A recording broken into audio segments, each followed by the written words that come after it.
Good morning दोस्तों। पिछले episode में आपने देखा कि हम लोग कासा से रेणुका जी के लिए चले हैं, लेकिन हम लोग रेणुका जी पहुंच नहीं पाए थे उस दिन।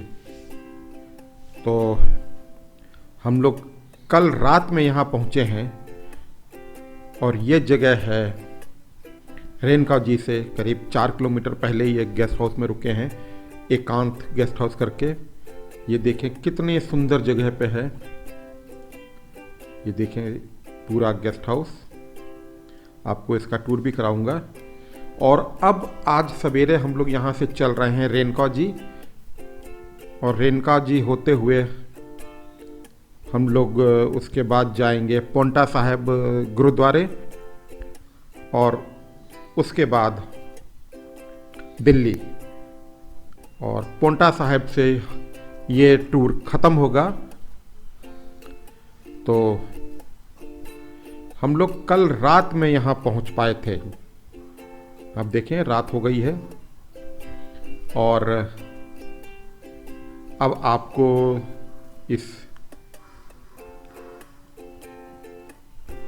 जो ये गेस्ट हाउस है या होटल आप कहें, उसका एक रूम टूर कराते हैं। अच्छा है और काफ़ी शांत सुरम्य जगह है। ये आपको रूम टूर के बाद, हम और राजदीप तो सोए थे कमरे में, लेकिन वालदे साहब ने देखी ये बाहर पूरा टेंट का आनंद उठाया है इस खूबसूरत जगह पर।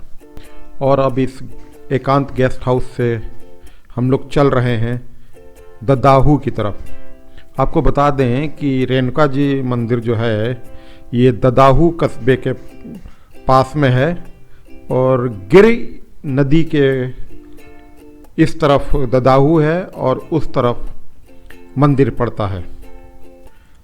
तो चलिए चलते हैं मंदिर।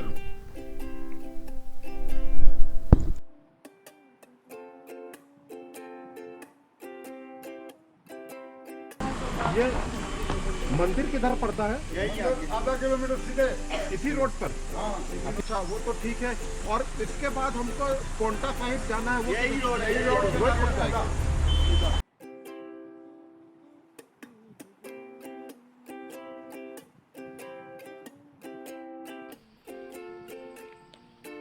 और अब हम लोग मंदिर प्रांगण में पहुंच चुके हैं।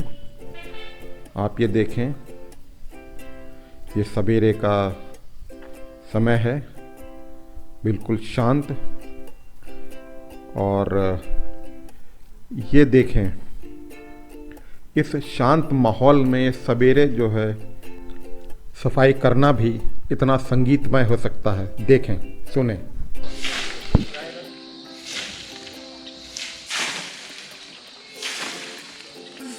सामने माता रेणुका मंदिर, जो भगवान परशुराम की माता जी थी। ये मंदिर बाद में बनाया गया है, जो भगवान शिव को समर्पित है, पंचमुखी महादेव। और ये जो मंदिर आप मेरे सामने देख रहे हैं, ये भगवान परशुराम को समर्पित है। इसके अलावा मैं यहाँ पर देख रहा हूँ एक तालाब भी बनाया गया है, जो मेरे जस्ट पीछे है। इस जगह यहाँ काफ़ी बड़ी बड़ी मछलियाँ और टॉर्टोइस, कछुए देखने को मिल जाते हैं। नॉर्मल साइज़ से काफ़ी बड़े दिख रहे हैं। अच्छा है। ये पेड़ जो आप देख रहे हैं, ये सभी पेड़ 200-250 साल पुराने हैं। ये पेड़ 250 साल पुराना है, गुलर का पेड़ है। इसके पीछे एक पीपल का पेड़ है, वो भी 250 साल पुराना है। सामने एक और पेड़ है जहाँ बंदर बैठे हुए हैं, वो भी लगभग 200 साल पुराना है। उस पेड़ के पीछे आप एक और मंदिर देख रहे होंगे, ये दशावतार मंदिर है, जिसमें भगवान विष्णु के 10 अवतारों के विवरण दिए हुए हैं।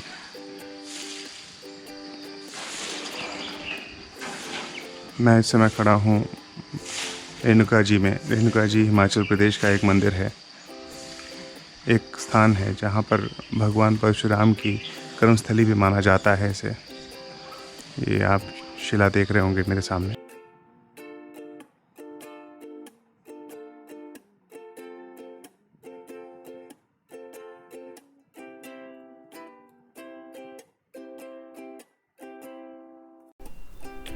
आप लोगों ने एक चीज़ सुनी होगी, बंदर घुड़की। उसका देखिए, आपको लाइव डेमोन्स्ट्रेशन दिखाता हूँ। ये देखें, ये बंदर घुड़की। तो चलिए चलते हैं अब देवी माँ रेणुका जी के दर्शन करने।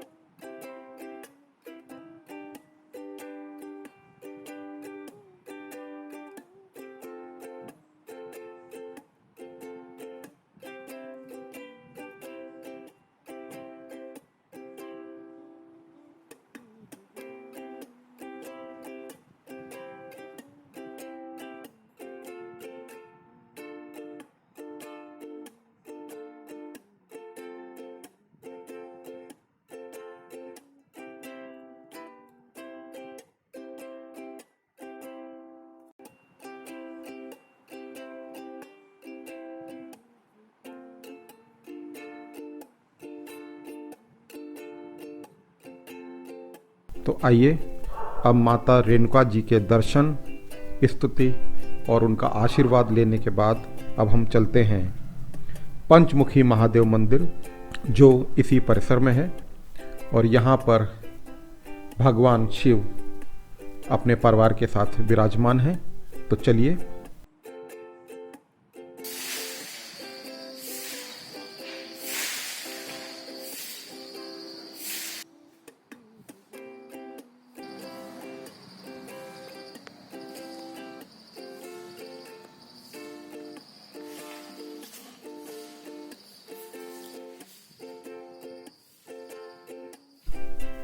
तो आइए अब शिव दर्शन के बाद हम लोग चलते हैं भगवान परशुराम जी के मंदिर में।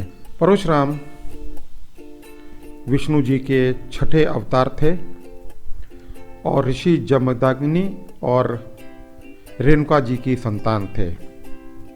इसी शिला पर बैठकर उन्होंने भगवान शिव की तपस्या की थी, काफ़ी कठिन तपस्या, जिससे प्रसन्न होकर भगवान शिव ने उनको दिव्य अस्त्र परश दिया।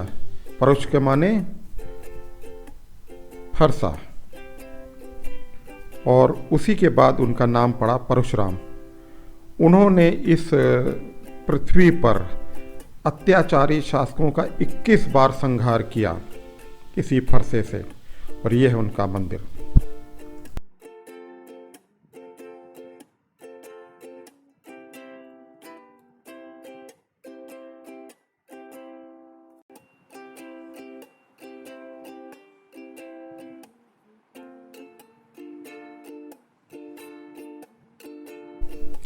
इस परिसर में और भी कई देवी देवताओं की जो है दीवारों पर अच्छे म्यूरल्स बने हुए हैं। साथ ही में और भी सुंदर मंदिर हैं, जिसमें जैसे दुर्गा जी और दशावतार। तो हम लोग इसको भी देखेंगे। तो चलिए देखते हैं ये सब सुंदर मंदिर।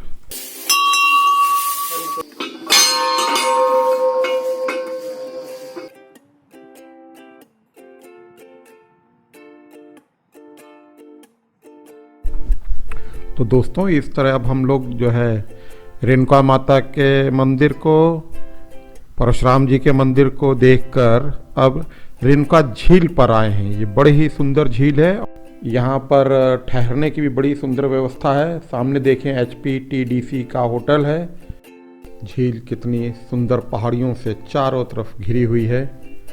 इस झील के बारे में पौराणिक कथा है कि राजा सहस्त्रबाहु ने परशुराम जी की अनुपस्थिति में महर्षि जमदग्नि के आश्रम तबे का तिबा पर था हमला करके उनकी कामधेनु गाय ले ली थी तथा उनकी हत्या कर दी थी। तब उनकी माता ने इसी राम सरोवर में कूदकर जल समाधि ले ली। इसके बाद जब परशुराम जी को पता लगा तो भयंकर युद्ध हुआ, और उस युद्ध में उन्होंने राजा सहस्त्रबाहु का वध करके अपनी दैवीय शक्तियों से अपने पिता को नया जीवन दिया और सरोवर के पास आए। उसके तट पर आकर अपनी माता से सरोवर से बाहर आने की प्रार्थना की। तब उनकी माता ने कहा कि वह स्थायी रूप से ही इस झील में रहेंगी, लेकिन परशुराम जी के अनुरोध पर उनसे वादा किया कि वह हर साल देव प्रबोधिनी एकादशी के अवसर पर उनसे मिलने के लिए झील के बाहर आएंगे। इसी अवसर पर यहाँ पर एक मेला भी लगता है और एक दिन पहले दशमी के दिन भगवान परशुराम जी की पालकी को जामू कोटी गांव के प्राचीन मंदिर जहाँ पर है उनका, वहाँ से पारंपरिक शोभा यात्रा के रूप में रेणुका जी लाया जाता है और इस यात्रा में लाखों भक्त शामिल होते हैं और माँ पुत्र की इस पवित्र दिव्य सभा के साक्षी बनते हैं। तो हम लोगों ने भी इस पवित्र स्थल के दर्शन किए और आशीर्वाद लिया और अब आगे चलते हैं और एक और तीर्थ स्थल पोंटा साहिब, गुरुद्वारा पोंटा साहिब। तो चलिए।